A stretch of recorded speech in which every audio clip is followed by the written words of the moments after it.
పూజ్య గురుదేవులు బ్రహ్మశ్రీ వతిపత్తి పద్మాకర్ గారి పాద పద్మములకు శతకోటి ప్రణామాలు.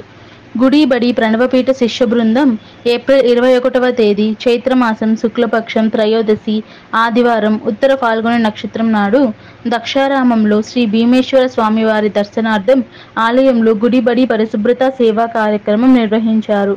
ఆలయ పరిసర ప్రదేశాల్లో సభ్యులు చేసిన సేవలు ఏమనగా దక్షకుండం, పోలేరమ్మ ఆలయం, వీరబ్రహ్మం గారి ఆలయం, ఆలయ గోశాల, కాలభైరవ స్వామి వారి ఆలయం, దేవస్థాన కళ్యాణ మంటపాల వద్ద ఉన్న చెత్తను శుభ్రం చేశారు. దక్షారామంలో గుడిబడి సేవను కల్పించి నిర్విఘ్నముగా జరిగేలా చేసిన గౌరవనీయులు సురేష్ గారు మరియు రవి గారికి హృదయపూర్వక కృతజ్ఞతలు తెలియజేస్తున్నాము. భీమేశ్వరుని ఆలయ సేవలో పాల్గొన్న భాగ్యనగరం, బెంగుళూరు, విశాఖపట్నం, గుంటూరు, నెల్లూరు, తెనాలి, విజయవాడ, కాకినాడ, రాజమండ్రి, కడప, తిరుపతి గ్రూప్ అడ్మిన్లకు మరియు వారి సహచర సభ్యులకు పేరు పేరున ధన్యవాదాలు తెలుపుతున్నాము.